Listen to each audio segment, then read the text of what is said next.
Edith Bridge captain standing by forward. Thank you.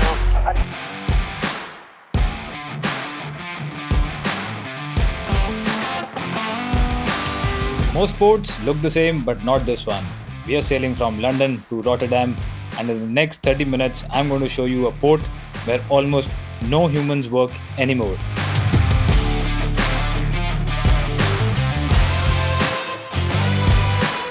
No crane operators, no truck drivers. Everything you're about to see is run by automated systems and AI. Beyond this fence, everything is automation and no humans can step in.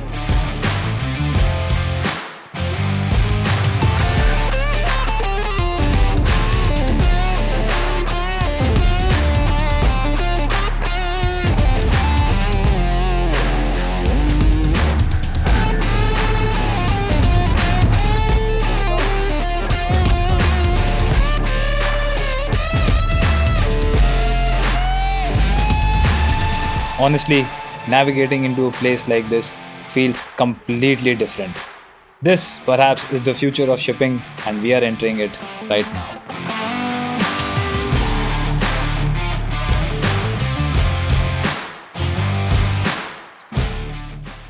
What's good, you guys? Welcome back to another episode of Life at Sea, season number 5 at 3 a.m. in the morning. We are presently in London, and in the last episode, I showed you a time lapse of our arrival from pilot station all the way to the terminal. The cargo operations are right now going on, a bit slow, but they are going on. I've come on the bridge to prepare for the next passage, which will be in Netherlands, Rotterdam. I've done the reporting part. These are the reportings which will be coming in our way. Let me talk about it more and show you the route overview first. So, route overview. This is United Kingdom and this is Netherlands. We are presently berthed here, and this is the Thames River going all the way inside London. London Bridge is somewhere here. So we'll come out of that, or not that, but this berth, drop a pilot over here, cross this area. By the way, this is the North Sea and this is the Dover Straits. So we are going to be somewhere here, and then go straight, pick up our pilot and go into Rotterdam. So that's the general route overview. Let's check out the wind conditions. I'm going to mark the areas with severe winds. So looks like I'm going to spot the weather as well. Our journey will have a lot of wind.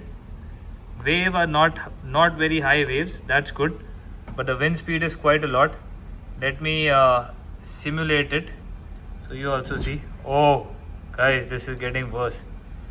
So this is actually for tomorrow, and then it gets clear. Okay, the heavy winds which you saw right now is for tomorrow, but tomorrow we'll still be here in the port. We'll be departing day after, and it's just a one-day transit, so it's going to be hectic, but eventually the weather is good, so it's going to be a smooth voyage. Today I also have to update my charts and do some radio checks, which are my weekly checks. I'll show you the weekly updates, how it is done. So you all have a curious mind, you keep asking me. So this is for all the navigators and aspiring navigators. Let's do the chart update. So I have a software here on which I have all my charts. So the dark green are the charts which I have permits for, and these are the ones which I don't have permits for. Since we are transiting only here in the United Kingdom and Netherlands, all my charts are here, and what I have to do is just update them. So it's just one click and then everything is automated. It comes from the internet, from the servers behind, so we don't have to manually have a chart over here and then do manual corrections. That time is gone. It's just one click and then the USB, and we put it in the egg disk. The good part about this system is that everything is integrated. So the radar also has the chart facility, as you see over here. So we have to update this, as well as these two, the main egg disk and the primary radar, S-band radar, same thing. So in one click everything gets updated all together.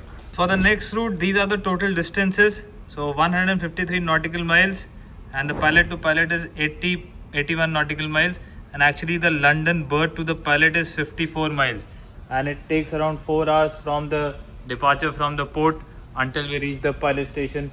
So I'll cover that in a time lapse for sure.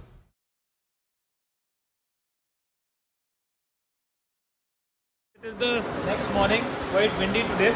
On top of that, we are doing some ballasting, which I'll show you. So let's enter the ship's office. So a lot of paperwork going on. So presently we are doing internal transfer to get our drafts even keel.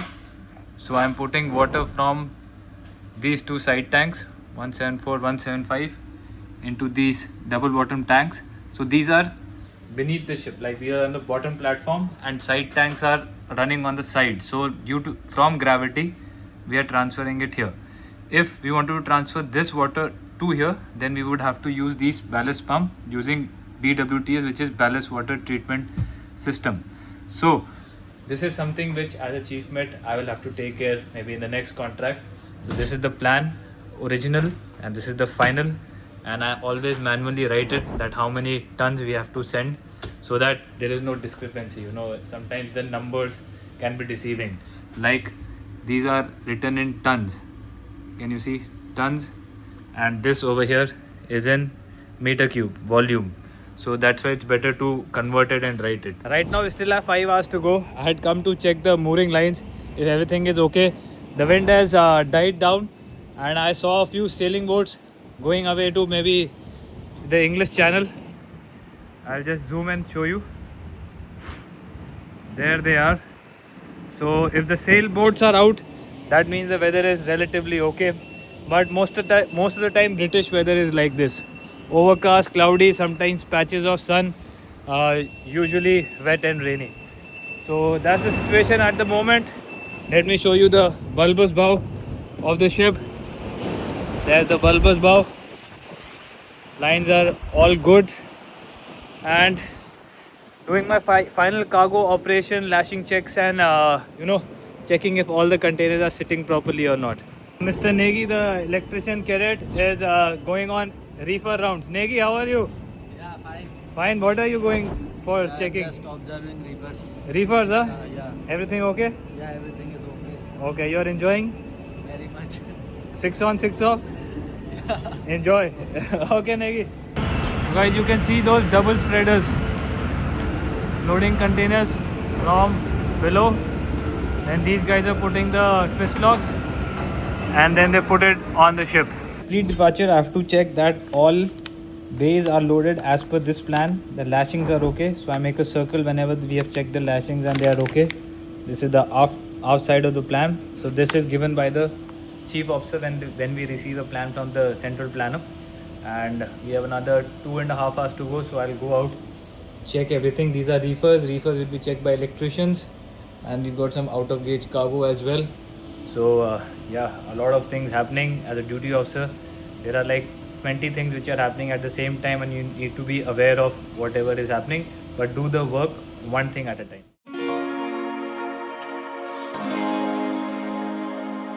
Hello Chief, Karan. Chief, 1.5 hour notice for departure. Okay guys, preparing for departure. I have given these notices, and now we'll keep continuing to check the lashing and the cargo.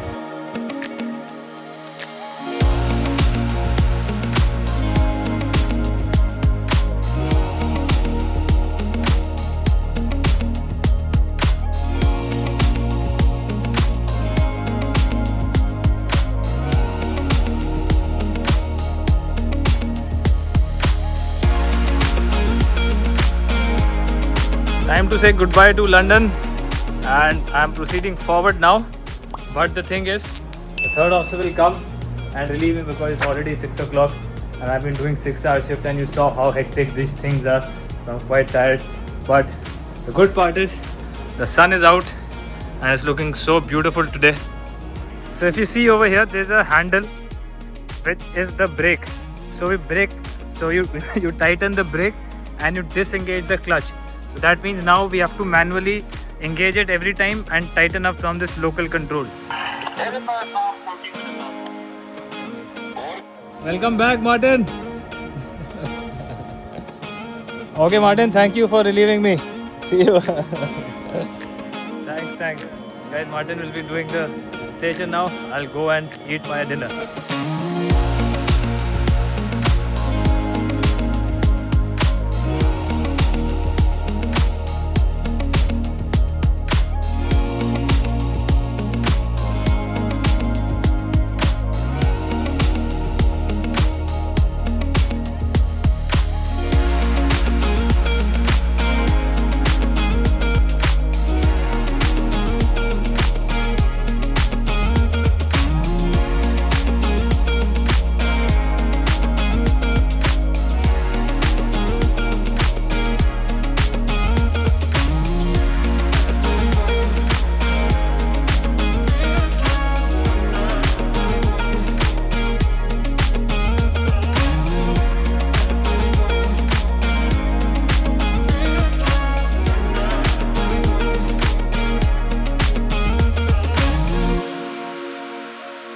Tonight, within the 12-14 hour journey, we also have a clock advance. So if it is a 15-hour journey, we now have only 14 hours to cover it because of the time zone difference. Guys, came to the cabin. We've got some cake today, and finally I have a view in which I can see the skyline. At least for one day, I have this privilege now. See you guys tomorrow.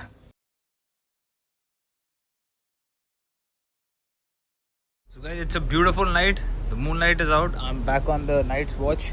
I have 4 hours of sailing right now. Put my GoPro on time lapse on top, so we'll have a night lapse. We're passing wind farms. Let me switch off this flashlight, man.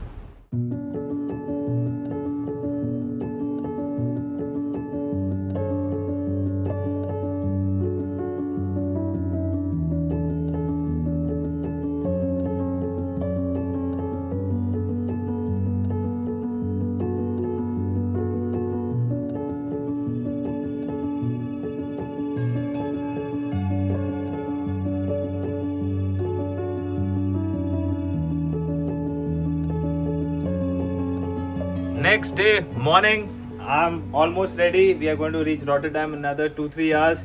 Just 8-hour transit. Last night was quite hectic in terms of navigating and drifting around an area to adjust the ETA, but it was a good experience for learning the maneuverability of the ship. And of course the moon was out, tried to make night lapses, and now the camera is ready for the full time lapse of Rotterdam. So stay tuned for that, and I'll go have my lunch now and then proceed to the bridge and then the operations. Martin, good morning. Hello, good morning. And we are still here in the We're still area. here in this area. So delayed. Yeah, we got delayed. It's because there's a problem at the port with the security, so Okay. every vessel's schedule has been pushed back. Okay, so now I have to circle around. Yep, we made a temporary route Okay. to delay Mm-hmm. and then have a good required speed. Okay.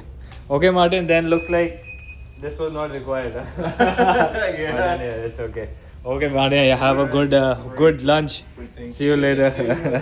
Thank you. Back on watch, and like Martin was saying, we are delayed by 4 hours. So what Captain has done is made a temporary route. So we are circling around this area, and then we again go back to the pilot station for adjusting the ETA. So anyway, I'm doing that right now. Gotta take a big turn. So the next course is 179. We are presently doing 246. So this is the autopilot. Easy peasy. Just turn the knob around and see everything is clear. Then we make the turn into the deep water channel, then come out. So last night I was doing the same thing, and morning time also I have to do the same thing. Anyway, that's life. I'll show you what I mean. So last night I took over watch somewhere here, then I went all the way here in drifting area, took a 180 degree, came down, and then I thought I'll be coming here on watch and taking the pilot and going inside, but we had to make a 360, a bigger 360. So some knowledge sharing time. These deep water routes are basically for heavy VLCCs and tankers which have got depths more than 20 drafts more than 20 meters. So only these guys use it. We are just 11 meters at the moment, say 11.1 meters. So for us it is quite easy, and I'm quite excited about the time lapse when we start from here. make a 90-degree turn and go inside. That'd be interesting. By the way, just have a look outside. It's looking so pretty. The wind farms, ships going in, going out, low clouds. Oh, this is spectacular. So doing back-to-back ports is actually quite tough for the junior officers because they have to do 6 on 6 off. But not just the junior officer, I would say when the chief officer, he has to do the planning, then take care of other things which are ballasting, healing. So many things are there. So this ship, luckily we are just doing 2 ports back-to-back and then we go to Algeciras and then back to Asia. But last time when I was in E-class, HEMA class, we used to do 6 ports over here. So we go from London to Netherlands, then Antwerp, then we go again to France, Le Havre, and then Tangier Med 1, Tangier Med 2. Crazy times. Now the pattern has changed, so I'm quite happy about that. So yeah, that's some update after 5 years of coming back to the E-class. You'll also see something like a circle with a triangle in front. That means the reporting has to be done when a ship is transiting in that direction. Similarly, we have something going for this side.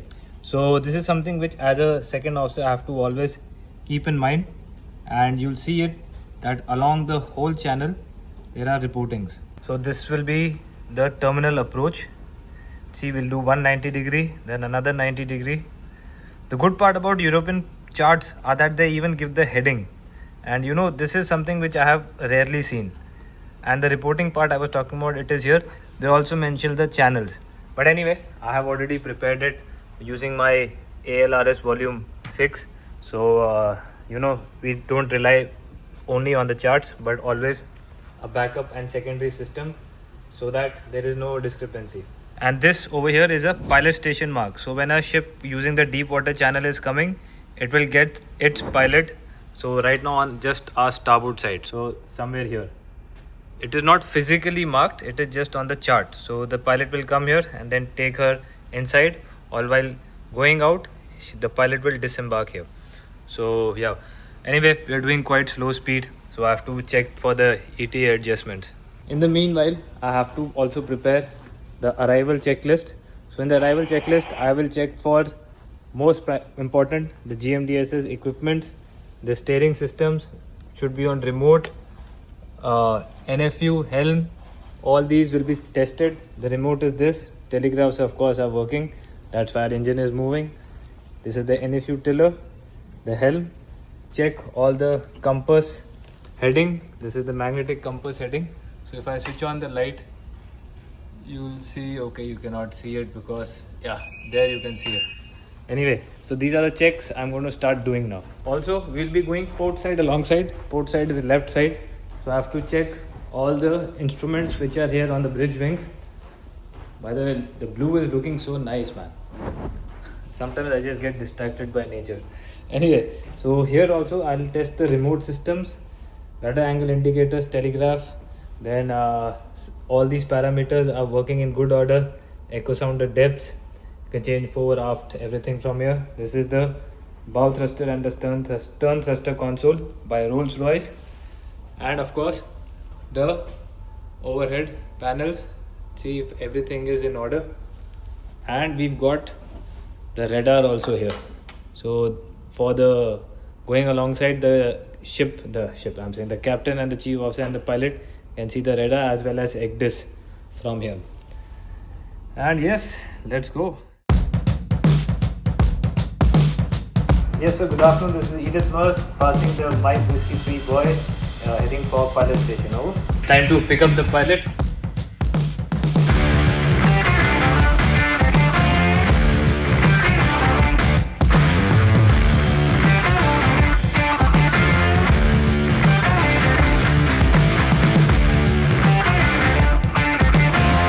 Captain, pilot boat approaching.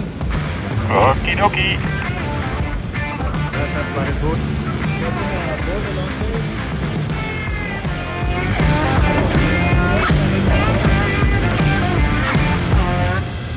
So guys, presently on the pilot ladder, I have with me Mark. Mark is the main guy, is the bosun of the ship. Along with that, I've got Van, both from Philippines. Yeah. Mark. Shout out. Thanks, Mark. Hello, India. Beautiful. Because insan.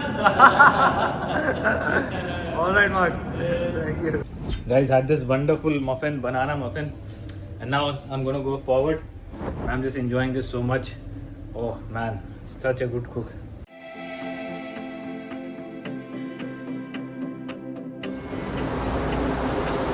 Have a look at this. My God, such a beautiful view. So this is the entry into the port. That is the tug. Lot of wind farms you'll see over here.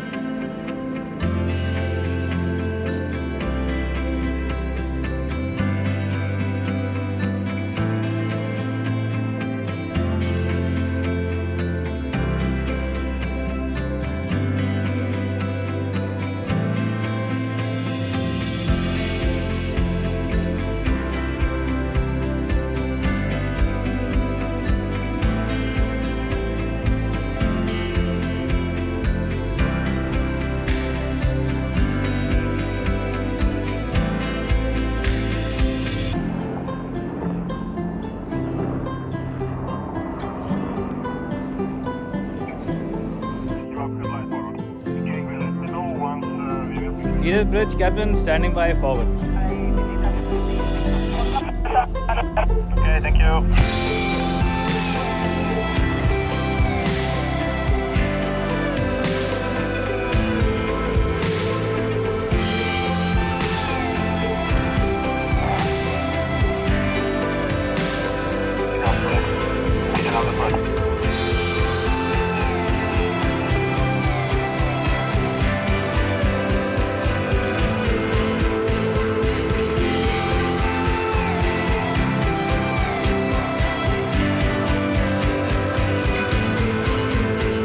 Martin, welcome back. You are the lucky one. You are the lucky one this time. Had some good rest.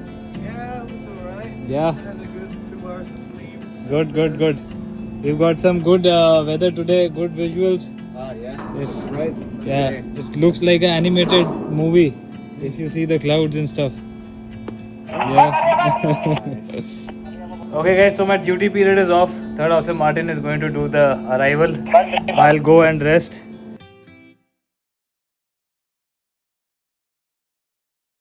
Just woke up to this beautiful sight. Have a look at it. Rotterdam even looks better at night. What to say, guys? I'm back on watch. Just took a good 4-hour nap, and now I've come here to collect my GoPro for the time lapse. In the meanwhile, you'll also see that these cranes over here are fully automated. There is no person sitting inside operating it. So this and one more port in China I've seen which are fully automated without requiring any guys. By the way, we've got the bunker barges also alongside here. As you see, 2 barges alongside. One is HFO, one is ultra low sulfur fuel oil. I'll go down and show it to you even better with better visuals. And oh, how come there's water here? Anyway, and the weather is pretty good, so feeling refreshed and absolutely full power charged. First up, preparing my breakfast so that I have some energy. Some whey protein, oats. That's my standard since the past 5 years. It's 12:25, so we have good amount of time these days. I also started putting some Milo in it, but it's over now. Guys, I want to show you something special. You'll see over here trucks which are without any people inside. So there are no truck drivers. Wait, let me show you even better. Yeah, you'll see it there. Generally there is a driver in front, you know, somewhere over there. But these are driverless and mostly are controlled by remote stations in the shore. Same thing for the gantries. Like I showed you when I was on the Monkey Island. There are no people sitting inside. Everything is remote. Usually there is a gantry crane driver here, but nothing here. Fully automated. So this goes to show the future of shipping also. Someday he will not be required perhaps, and we will be sitting in the shore controlling everything remotely, even the operations. So let's see. AI is already taking off like hell.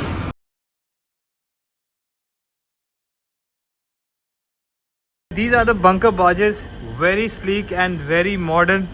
In fact, I was trying to see inside the bridge. Looks like a yacht or a cruise ship bridge. Let's check that one. Wow, man, I mean, what to say? This is Europe, and they have done pretty good. Got a better visual here of the bridge. Man, oh man, this is so good, and I feel like going there and sailing in these small barges someday, just for the experience, And these are right now refueling for our next long voyage. You can see the manifold over there. Let's go further and check it out. So one of the barges is for the ultra low sulfur fuel oil and the other is for heavy fuel oil. I saw a station where this man is posted, I think, monitoring the rate of flow, and in case something goes wrong, he will be the one to stop the pumping and stuff. So that's about this barge.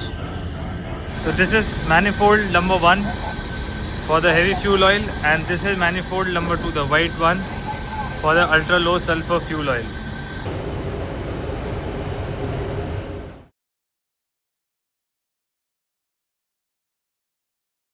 It is the next day, a great and beautiful sunny afternoon. Lot of big ships on the side. The container terminal in the forward is still under construction, so nothing in the forward side. And have a look at the beautiful skies. Came here after lunch, just a quick cargo recap walk, and now I'll go and see what's happening on the other side. Fun fact about the port: this port was opened in 2015 and it looks like a sci-fi movie frame right now, because all of this is unmanned. Like I was showing you yesterday, it doesn't have a human operating it. This is the truck which is carrying the containers, and these cranes have no one sitting inside them. What a sight. And you guys see this fence over there? That fence is not for security reason. It is for the fact that beyond this fence, everything is automation and no humans can step in, because precision work is happening there. And within this fence, humans are there. For example, stevedores need to come and lash the ship, so they'll come only in this side, never go on that side, because it will disrupt the automation process of these trucks. Also, these cranes have dual lift capacity. That means they can pick up 2 containers at once. They were doing it in the night time, but in the morning they have shut to only 1. But I'll see in the coming 6 hours if any operation of dual lifting is happening. And here's a smart part about this: every container already knows where it's going next. Maybe a train, maybe another truck, maybe another ship, and all of this is done by AI automation, no human interference. So there are no delays and the efficiency is quite high.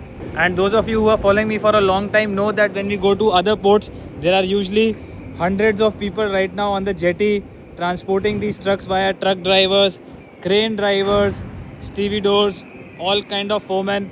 But here you hardly get to see any human being. Also guys, if you see here, this is the second crane which is on the gantry itself, which picks up the container from this particular platform and then puts it on to the trucks which are coming behind.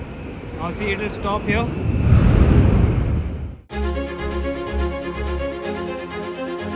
Ivan, bunker barge is casted off here.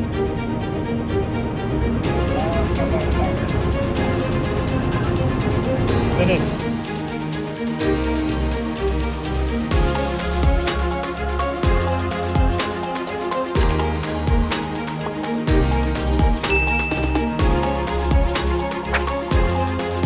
Just received some new monitors for our main work computer, so that's something which we get in Rotterdam. New provisions, new stores. Of course we dispose garbage also as well, but yes, so far The vessel has become absolutely empty, as you see, and by night time it will be absolutely full.